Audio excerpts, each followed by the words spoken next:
इतनी बड़े कमाल की बात कही है कि बदन मेरा मिट्टी का, सांसें मेरी उधार हैं। बदन मेरा मिट्टी का, सांसें मेरी उधार हैं। और घमंड करूं तो किस बात का, यहाँ हम सब तो किराएदार हैं, यहाँ हम सब तो किराएदार हैं। तो एक लड़का था जो सेठ जी के यहाँ नौकरी करता था, लेकिन बड़ा दुखी लड़का था। वो सेठ जी के यहाँ जाता और घर आता, शाम को फिर खाना बनाता, 4 चपाती बनाता, अपने लिए खाता, सो जाता। और कुछ पैसे वैसे सेठ जी ज़्यादा देते नहीं थे, बस खाने पीने के लिए भोजन वगैरह देते थे। तो उसके सेठ जी के यहाँ काम करता था वो लड़का, और पर डे का यही सिलसिला था, जाता काम करता, शाम को आता, 4 चपाती बनाता, खाता, सो जाता।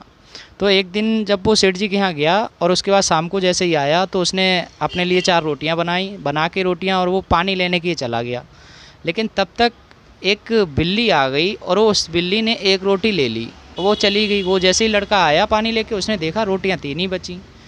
दूसरे दिन भी यही हुआ, तीसरे दिन भी यही हुआ, चौथे दिन उस लड़के ने कहा आज पकड़ेंगे एक रोटी कौन ले जाता है, ले जाए तो सारी ले जाए, एक ले जाता है। तो चौथे दिन उसने उस बिल्ली को पकड़ लिया। उसने कहा भाई मेरी रोटी कहाँ ले जाती हो, हम तो वैसे ही दुखी हैं, दिक्कत में हैं, परेशान हैं, जैसे तैसे 4 रोटियाँ कर पाता हूँ अपने लिए और खाता हूँ।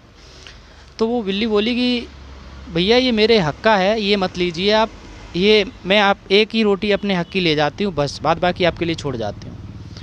तो उसने कहा ठीक है तुम अपने हक़ की ले जाती हो, लेकिन मेरी परेशानी कौन सुनेगा, मैं भी तो परेशान हूँ। तो उस बिल्ली ने कहा कि आपके जो भी सवाल हों आप वहाँ चले जाइए, महात्मा गौतम बुद्ध के पास चले जाइए, वो आपके हर सवाल का जवाब दे देंगे। तो उसने फिर बिल्ली को जाने दिया, और उसके बाद उसके मन में विचार आया क्यों ना एक बार जाया जाए उनके पास।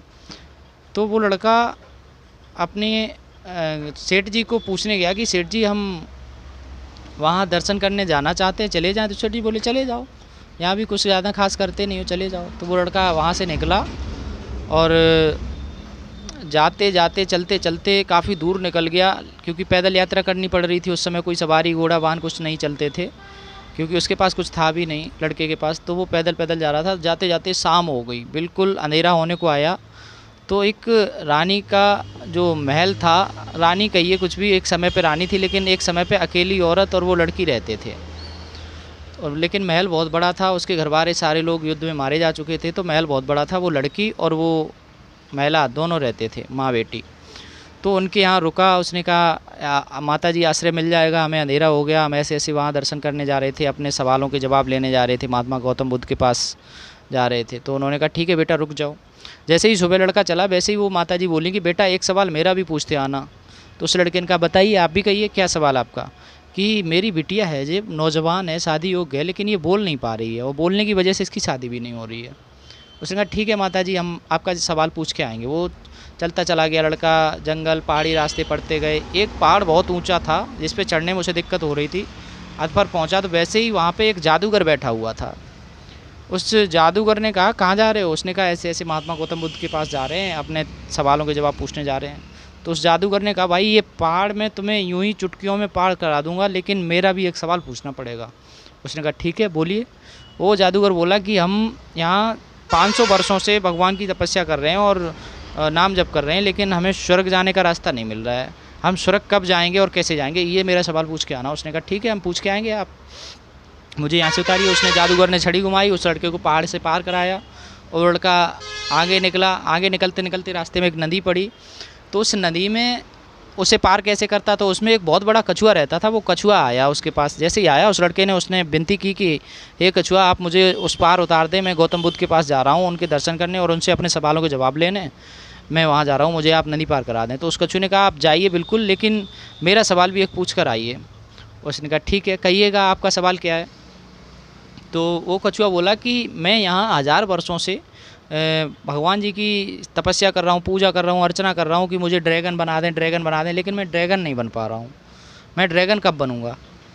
तो उसने कहा ठीक है ये भी आपका सवाल पूछ के आएंगे। तो उस कछुआ ने अपनी पीठ पे बिठाया और उसको लड़के को उस पार करा दिया। जैसे ही उस पार कराया तो वो धीरे धीरे गौतम बुद्ध भगवान के आश्रम के नज़दीक पहुंचा, और जैसे ही देखा वहाँ पे बहुत ज़्यादा भीड़ लगी हुई थी, बहुत ज़्यादा लोग लाइन में लगे हुए थे और अपने अपने सवाल पूछ रहे थे। लेकिन उनका नियम था कि यहाँ पे सिर्फ आने के बाद 3 ही सवाल पूछ सकते हो, इससे ज़्यादा नहीं पूछ सकते। तो उस लड़का भी लाइन में लग गया। उस लड़के के मन में विचार आया कि 3 सवाल पूछ सकते हैं। तो उसने उस रानी के बारे में सोचा जो माँ और बेटी एक साथ रहते थे बड़े महल में। उसकी बच्ची बोल नहीं सकती थी, सियानी बच्ची हो गई थी, शादी हो गई, वो बोल नहीं पा रही थी कि अब उस लड़के को मन में विचार आया कि उस लड़की का सवाल पहले पूछता हूँ, वो बोलेगी कब। दूसरा, जो 500 वर्षों से जादूगर वहाँ पे प्रतीक्षा कर रहा था, भगवान की पूजा कर रहा था, वो कब स्वर्ग जाएगा, ये भी विचार आया। तीसरा, वो कछुआ 1000 वर्षों से पूजा कर रहा है, वो कब ड्रैगन बनेगा, ये भी उसके मन में सवाल आया। तो उसने कहा इन तीनों के पूछ लेते हैं, अपना सवाल रहने देते हैं, क्या अपना क्या है, अपनी तो रोटी दाल रोटी चल ही रही है, जैसी कुछ चल रही है। उसने अपने बारे में नहीं सोचा, बहुत ही नेक दिल लड़का था। उसने उन तीनों के बारे में सोचा और लाइन में लगा था। जैसे ही नंबर आया तो उसने भी अपने सवाल कर ही लिए। पहले उसने प्रणाम किया गौतम बुद्ध भगवान को। उसने अपना सवाल किया। पहला सवाल पूछा कि हे महात्मन, ये बताइए कि वो माँ और बेटी रहते हैं, उनकी लड़की बोलेगी कब। तो उन्होंने कहा कि बेटा वो लड़की उसी दिन बोलने लगेगी जिस दिन उसकी माँ उस लड़की की शादी कर देंगी। दूसरा सवाल, उस लड़के ने कहा हे महात्मन, ये बताइए कि जो जादूगर 500 वर्षों से पूजा कर रहा है भगवान की, वो स्वर्गलोक कब जाएगा। उन्होंने कहा वो स्वर्गलोक चला जाएगा जिस दिन वो अपनी छड़ी त्याग कर देगा सच्चे मन से और भगवान की पूजा करेगा, उसी दिन वो स्वर्गलोक चला जाएगा।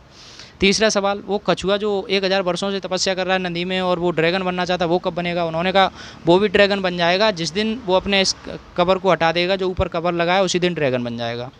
तो वैसे ही वो हंसते गाते लड़का वहाँ से निकला और वापस आया। कछुआ मिला रास्ते में। उस कछुए को बोला कि भाई, कछुए ने पूछा कि क्या हुआ। उसने कहा कि भाई आप ये जिस दिन कबर हटा दोगे उसी ड्रैगन बन जाओगे। उस कछुए ने अपना कबर हटाया और जैसे ही कबर हटाया वो ड्रैगन बन गया। लेकिन ड्रैगन बना तो, लेकिन उसके अंदर से मोती निकले। वो मोती उसने उस लड़के को दे दिए कि ये मेरे किसी काम के नहीं, आप ले जाओ।